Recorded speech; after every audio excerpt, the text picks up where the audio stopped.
Today, I wanted to start with something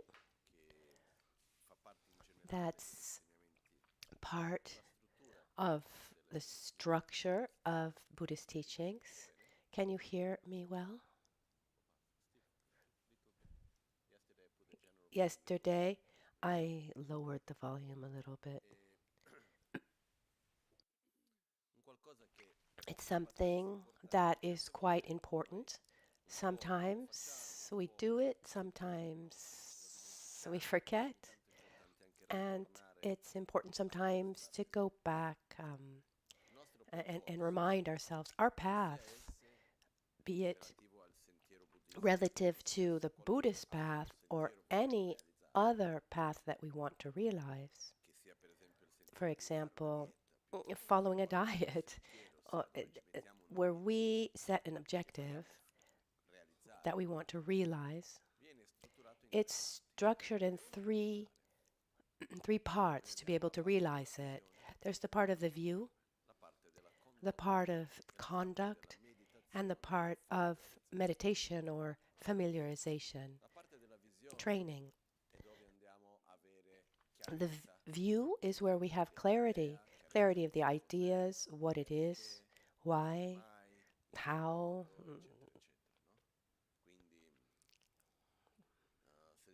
If we need to build a house, the part of the view is the project of the house, where I imagine it, where I explain, I clarify why I want this house. And I have a project that's still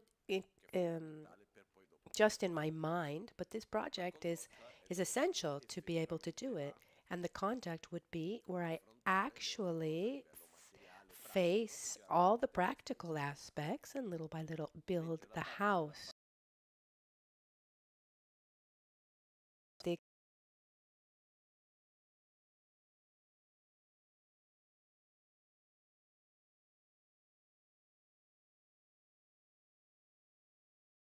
moments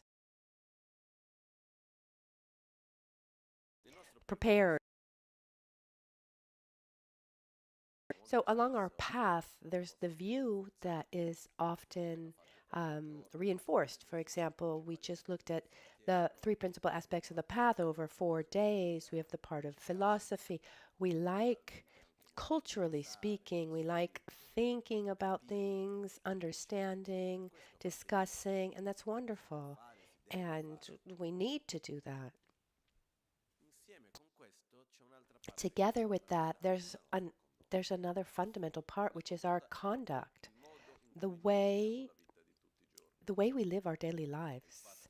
It's the fact that it's the way we speak with each other, the way we interact with each other, and not just from one person to the other, but also towards the environment, towards society on a broader, broader view. So all of our behavior should be congruent with the view that we have, consistent with the view that we have. And with this, how can I say?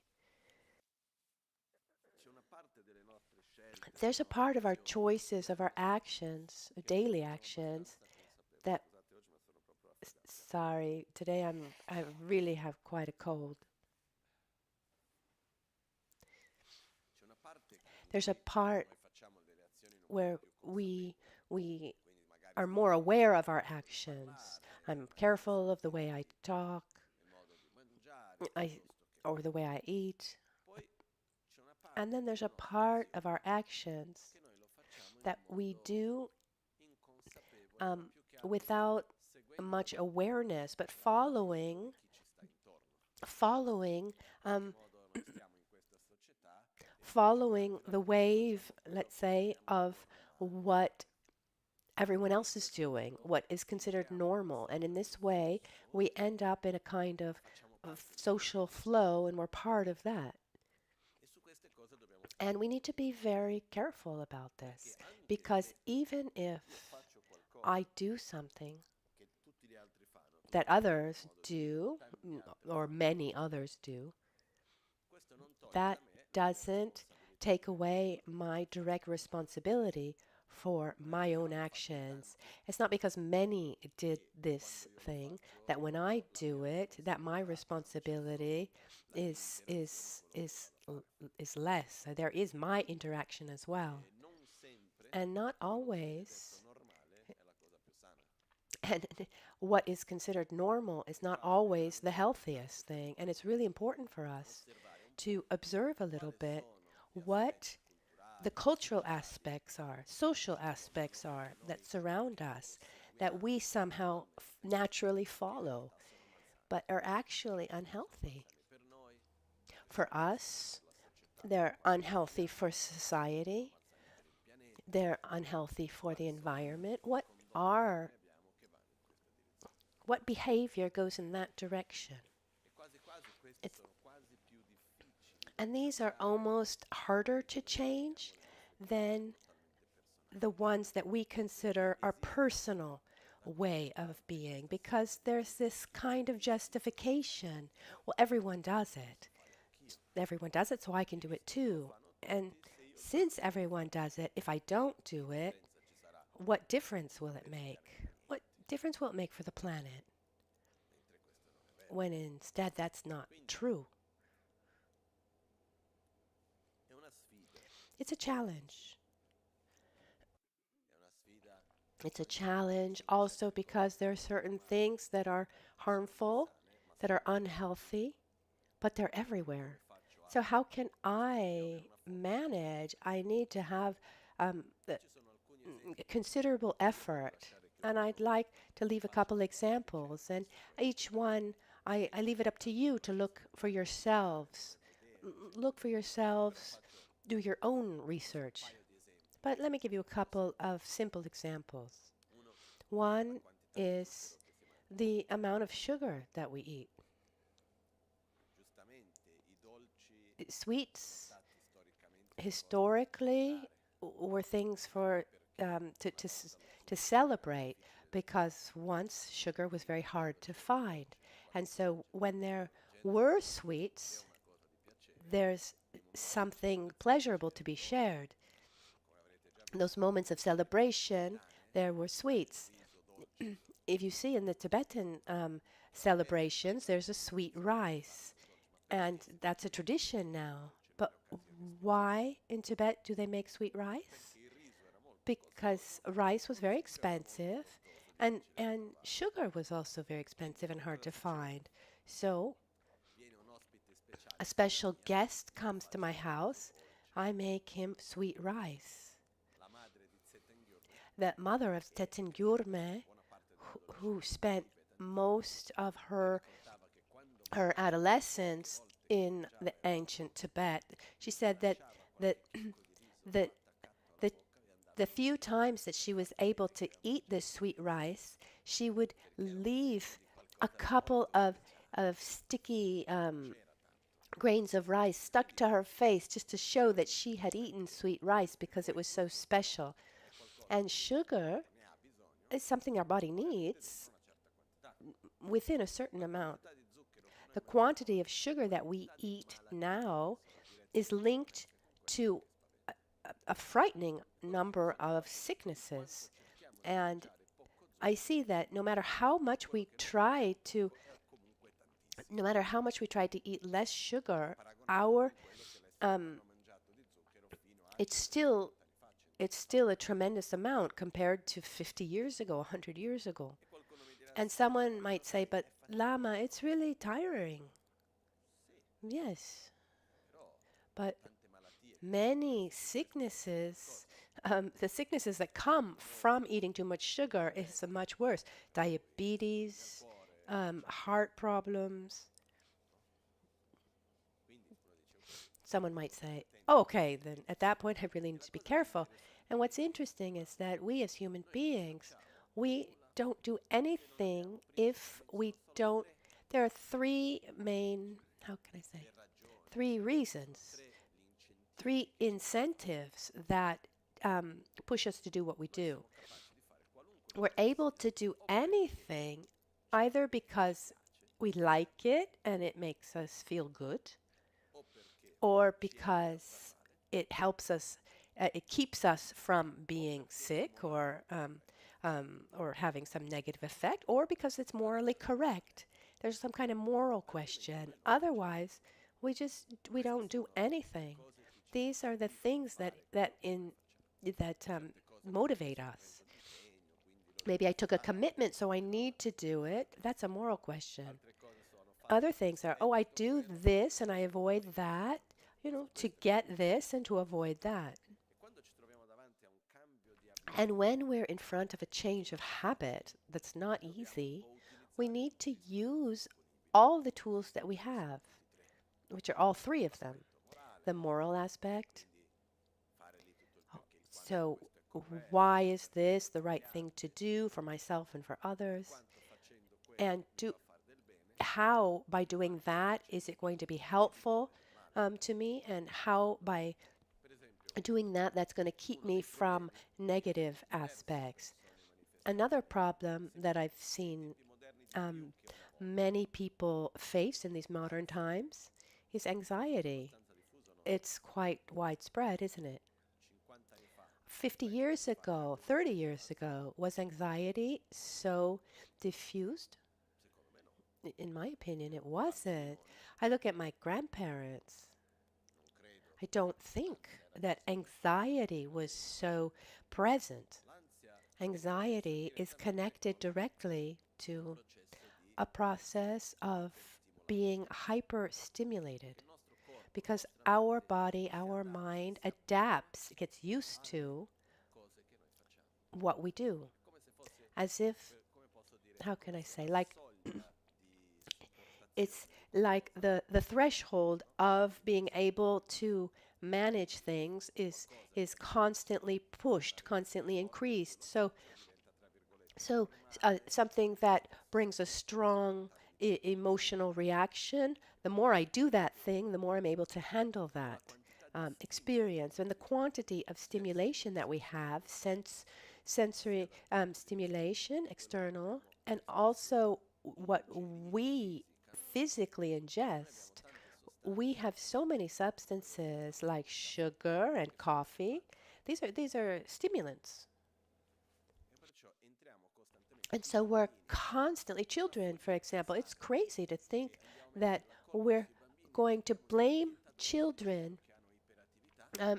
We label them as being hyperactive when, when they're, as soon as they're born, we bombard them with sugar. It's violence.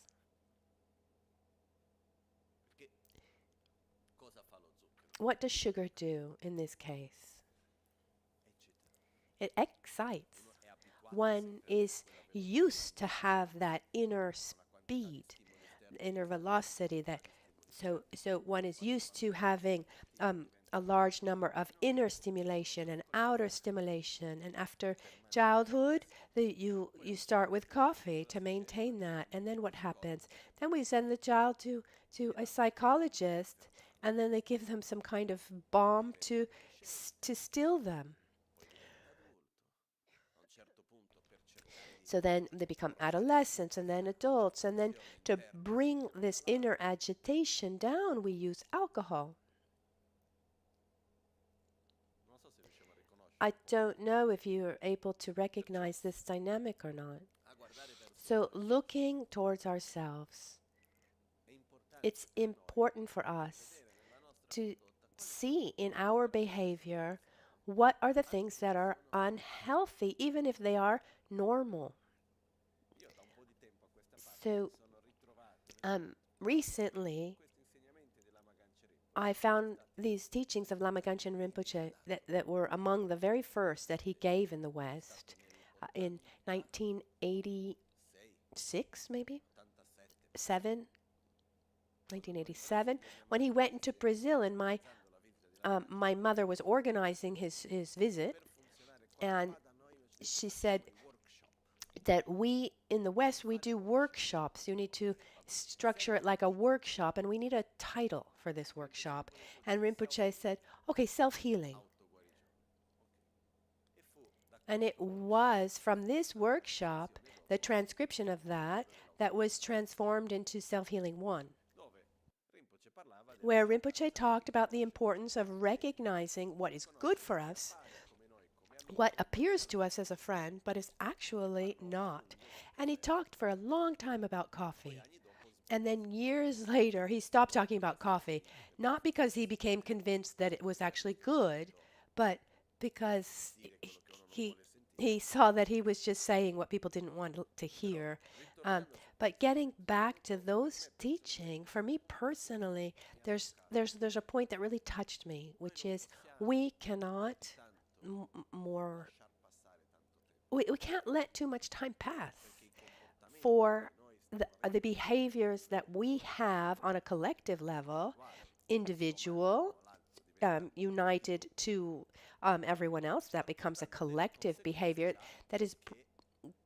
That behavior is bringing very, very strong results. So we need at least to, on an individual level, start doing something. So on one side, sorry, excuse me.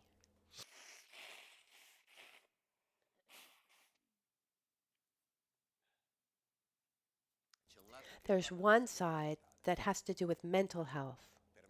For me, is one of the most important points that aspects that we have to face in these days. Having someone who is mentally healthy in society, that is a huge contribution to society. But to do that, we need to protect and take care of and support our own mental health. And something to do is to be able um, to maintain gradually a state of well-being, calm, stability without without relying on this enormous quantity of external stimulation. And that was now we can move on to the next point. If we can work more on coffee and sugar, um, we can already take um, a, a, a positive step forward. For me personally, I s- there for me personally, I spent a long time not eating sugar, eating very, very little sugar, and and and I saw that then afterwards, the more I would eat, the more I would want. So we really need to have this attitude that says, okay, I, I, I'm not going to do it. It needs willpower, strength. It's not easy. Coffee, I can, I can. Um, um, I've never had coffee. And I was a small child when Lama Ganchen was saying to not drink coffee, and I saw my parents having such a difficult time not drinking coffee, so I never started. But the point is, when we see something that is bad for us, we need to start avoiding it. Where we see that something is positive, we need to cultivate it. But let's talk now about conduct.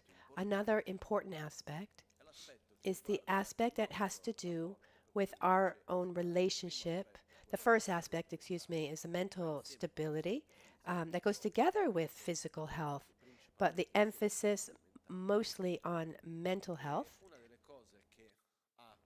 And something that has a large impact on our mental health is our way to eat, is the quantity of stimuli that we receive. There's they so the stimuli and the way we eat are directly connected to our mental health. Sometimes I think, okay, instead of talking about philosophy and meditation, we need to change our physical um, habits because in a time where there were much fewer external stimuli and at a time where people ate in had a much healthier diet, it was easier to maintain um, um, the concentration and balance and be healthier mentally. So we should be really careful about the kind of food that we ingest, not just the physical food that we eat, but also the food related to all our five senses, six senses. So we need to really take care of our physical health and mostly our mental health. Another important point is our relationship with the environment. I know that I don't need to talk about the environmental, the climatic problems of pollution, etc., etc. Or is there someone that has not realized it yet? I think this is more than obvious. At this point, though, I have different ideas myself that are possible ways to better on a social level, but I see that the only thing I can do now is to apply it myself in my daily life, and this is what we can all do. So to see first of all that our behavior, let it be let it be consistent with this feeling of love and respect towards the environment that we appreciate, enjoy so much. And it's not so easy because it has to do with what we talked about before, which is what is normal. And there are many things that are not sustainable for the environment.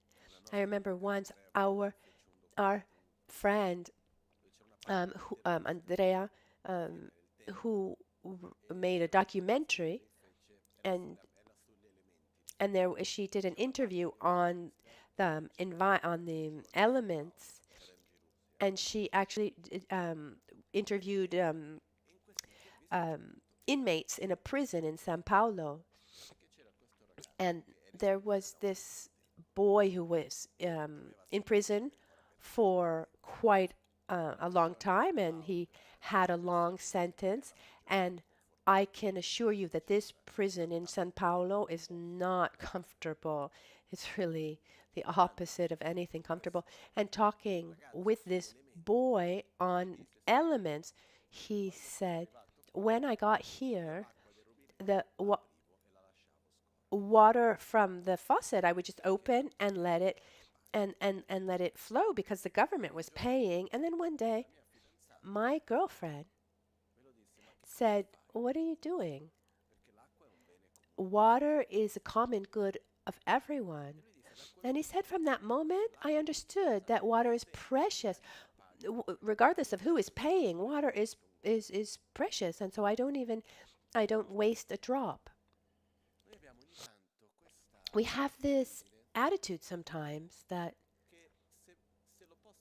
if I can economically afford it, why not? As if the price, what determines whether we should do something or not, buy or not buy, etc., it has to do with the economic value of it. I want that thing. If I can afford it, why shouldn't I buy it? One important point is that behind everything, beyond its price, there's there's a net of interaction that object is part of. I don't know if I'm explaining myself well. To say water beyond how much it costs, wasting water is a resource that is not that abundant. And every every time I open the faucet, once it ends up in the sewage is crazy. The passage, that drop of water has made, or the garbage I throw away. But we need to concentrate a little bit, especially on we need to focus on what we consume, what we buy. And a delicate aspect regarding to the environment is how much we consume and how we do it.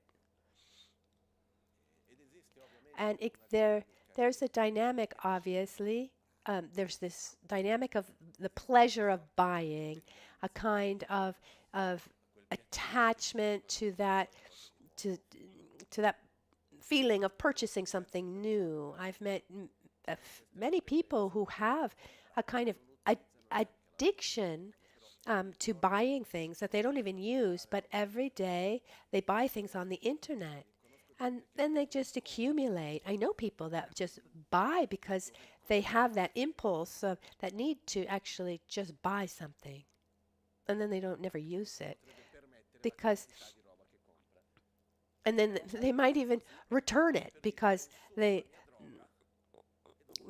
don't even have the space or couldn't afford to keep it. But it's a kind of drug.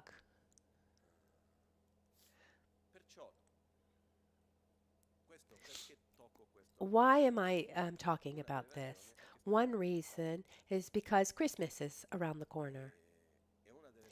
And a tradition that has been created here, and I don't know who did that actually, but this obligation um, make to give gifts. Nothing against giving gifts; it's beautiful. But buy a gift, when I buy a gift, I'm materializing a feeling I have towards someone. So I have a feeling of affection, respect, gratitude, love towards anyone. So what do? I show it in something material. Even in the seven limbs, the second one is to make offerings. So Buddha himself recognized the importance of materializing our feelings in this way. This is something positive. But it can be done in many different ways. We can materialize our feelings differently. And in my opinion, in the times in which we live, where everything is so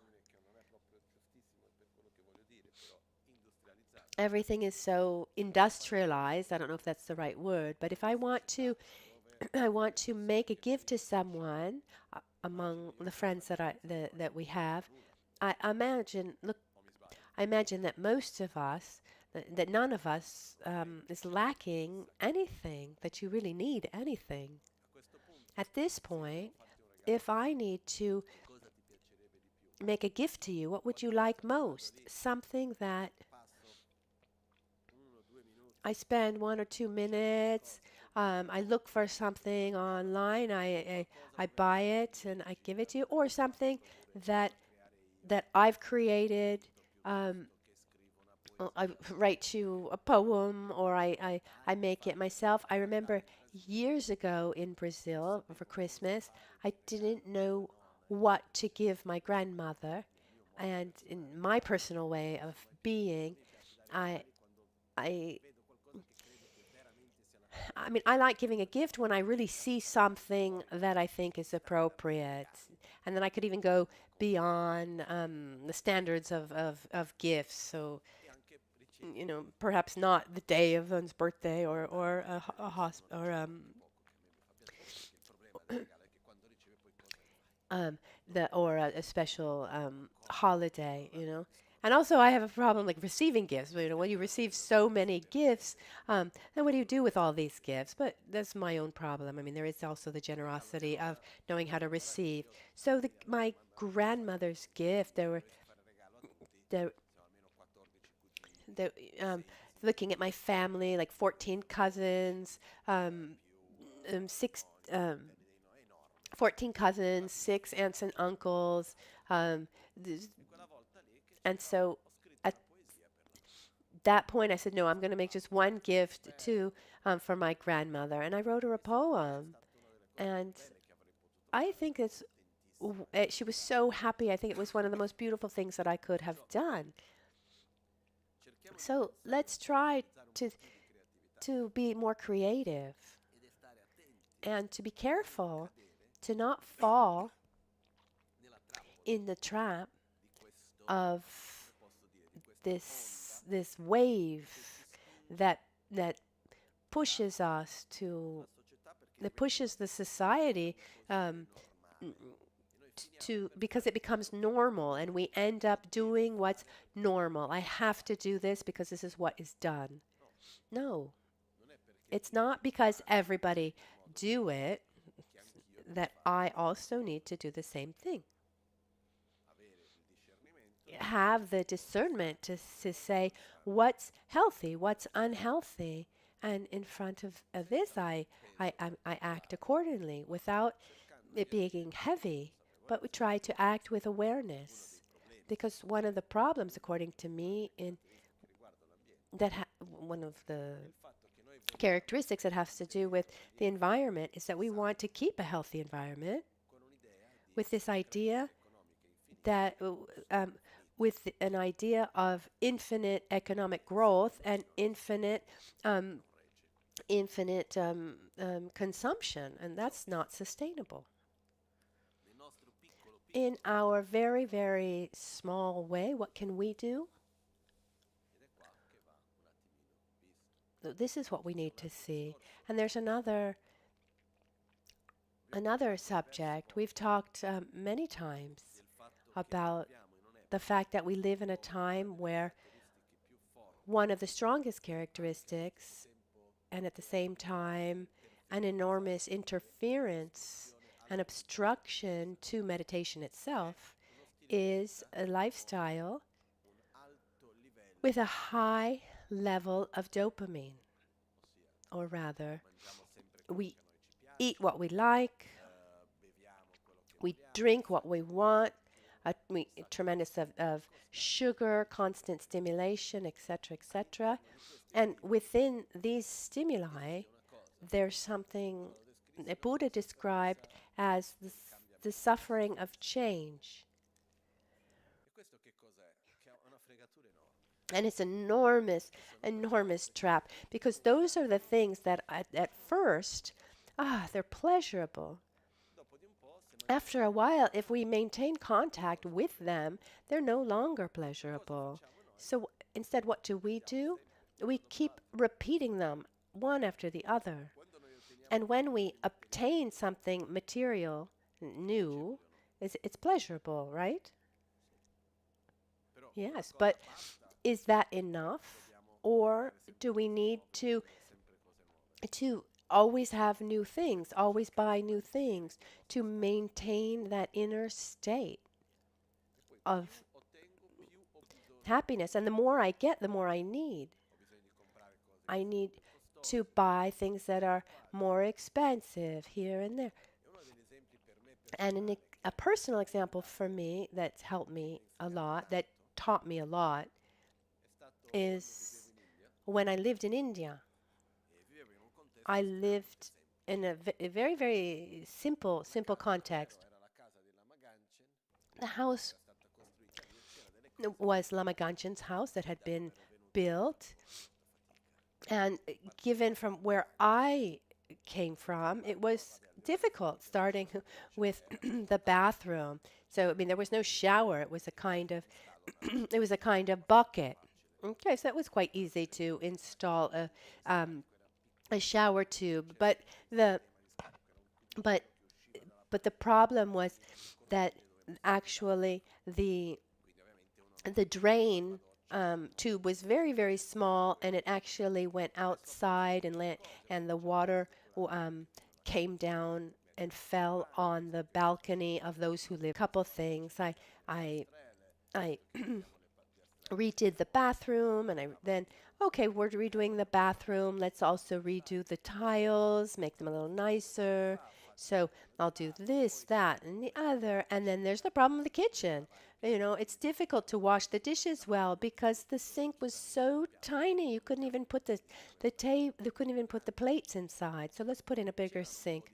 There were some rats that went around, so I closed up some holes, and I started doing one thing after the other, and then I started realizing that the walls weren't even straight. And I realized that this neon light, in the table that was broken, I saw one thing after the other. And what I realized was the more I did, the more I saw um, that there were things to do, and the things that didn't bother me started bothering me. The floor that was in cement. Well, maybe we should put down some a wood floor, etc. And then one day, I was there with my master, who helped me with all these things. He was a great practitioner, but also with he was very practical. He took he was the monastery administrator for many years. He took care of the restructuring of the monastery. And one day he said to me, "Listen, Lama, given that you're doing all these things in the house, if you think that these things are really necessary, know that I will support you. But remember, the more you, the the more you, the more you have, the more you'll want, and desire has no end." And that really clicked. That the more I was doing, the more I saw that needed to be done, and there was a greater sense of dissatisfaction, and that things weren't going well. And those same days, or three things happened.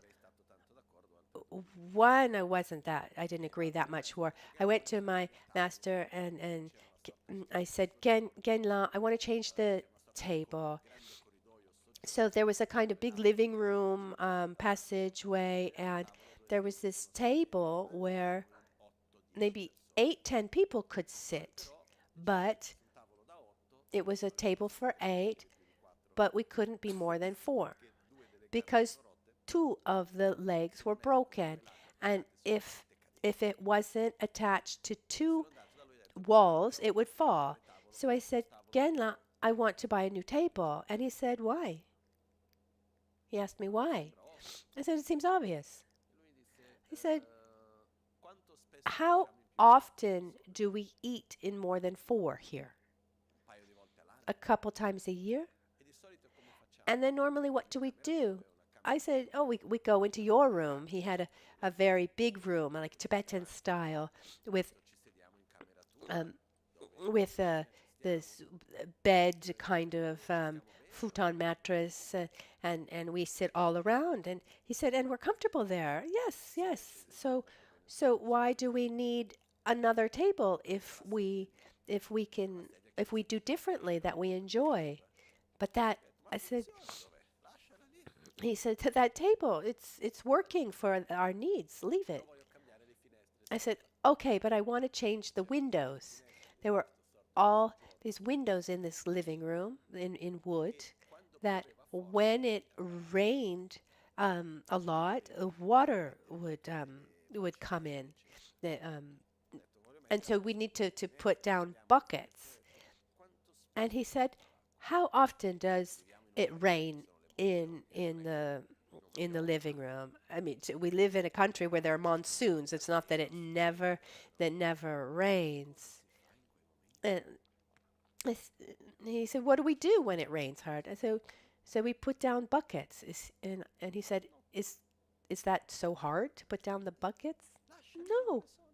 So just leave them the way they are. What I mean to say is, the more we do, the more space those things take up in our lives. They start taking up space within. I need to do this. I need to do that. I need this. I need that. And we create an enormous quantity of needs. And and this is what's interesting. The more we have, the more beautiful, the more we're able to have beautiful things, the more beautiful things we need, or the more details we put into something, the more then the finer the things we need. Once I was in Amsterdam, I was walking through the city, and I went into this road. It was a little bit.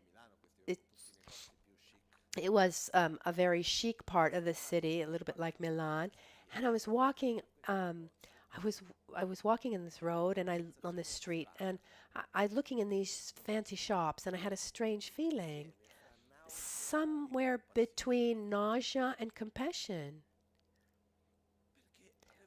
because I had this feeling that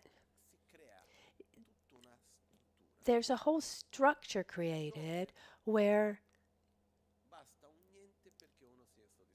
you just need just nothing for someone to be dissatisfied. So one enters and one is absolutely um, um, is treated so well. Nothing can be out of nothing can be out of place. Um, um,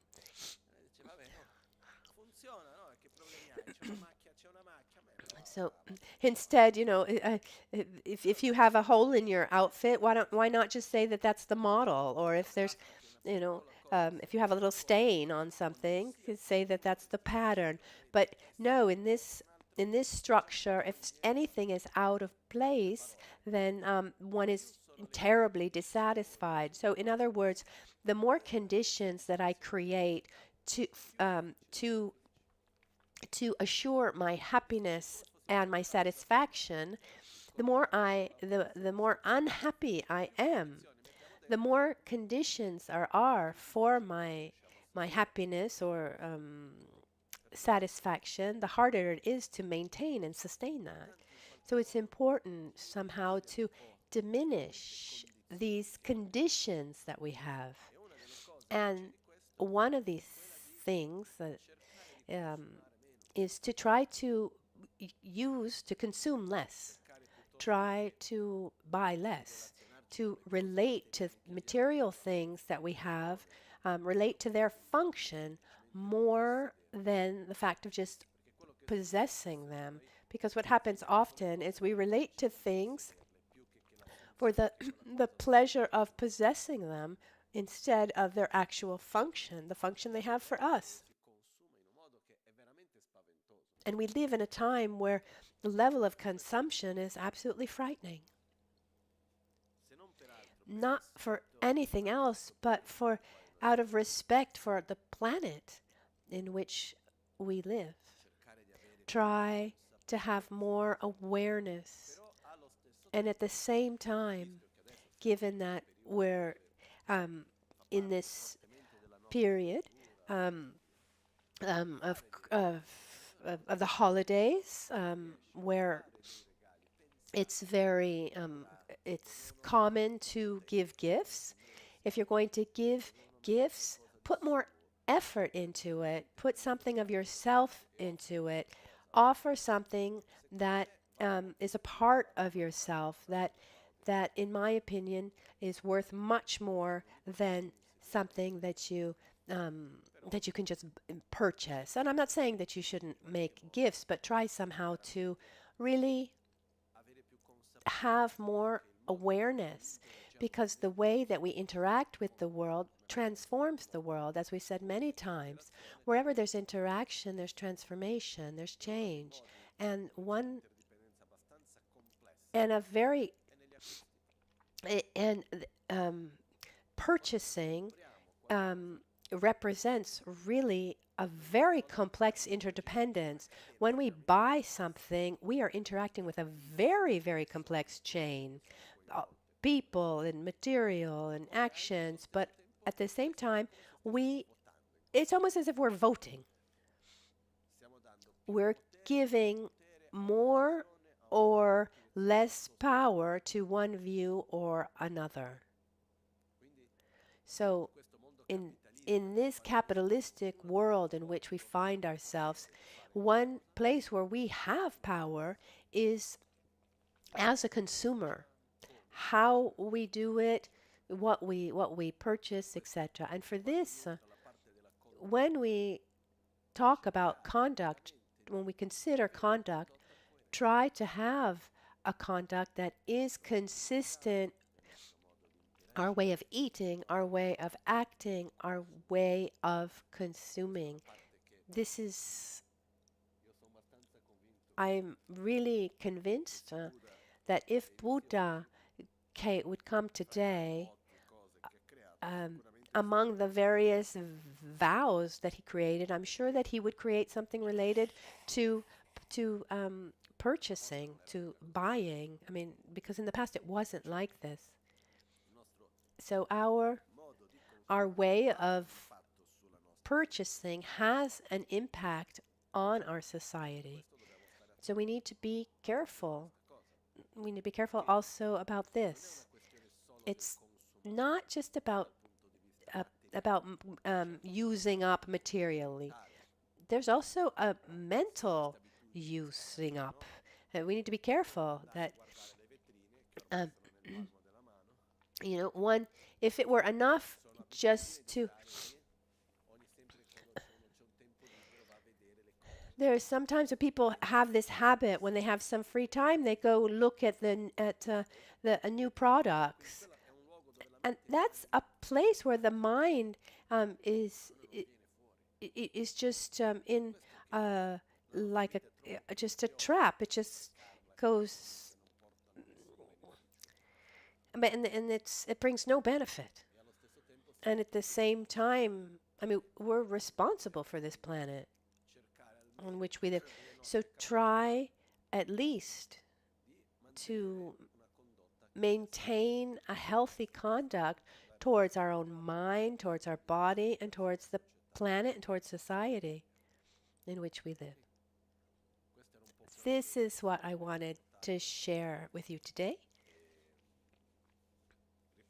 Just say one, let me repeat one more time. We shouldn't go against our habits, our traditions, and this Christmas period. It's fine to make gifts, but let's try to go back to our roots and understand why we do what we do instead of falling into the trap of the system. And I'm not talking about any kind of of con, conspiracy. I'm talking about just the system that also along our spiritual path. There's no part of our life that's not part of all of this. We need to be careful. And the beautiful thing that comes together with this is that sometimes this feeling,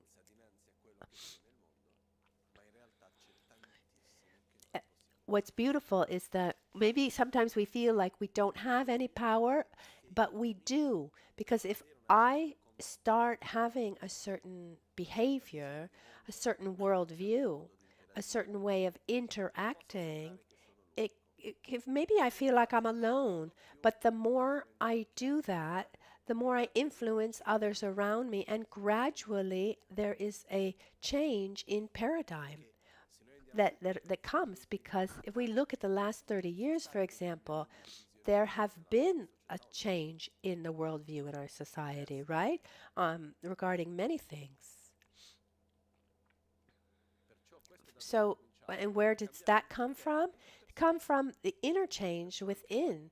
So, for us, having a different view and upholding this healthier view, gradually that's going to help those around us. So we are not without power. We can do so much. Every interaction brings a non indifferent change.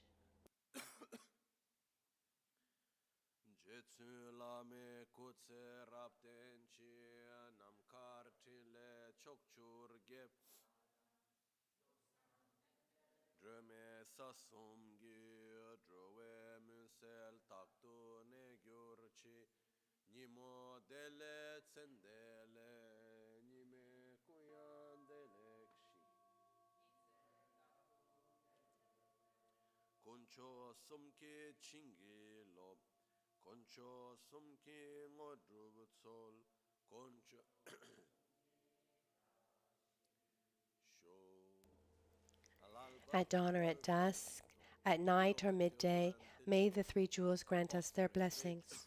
May they help us to achieve all realizations and sprinkle the path of our lives with various signs of auspiciousness.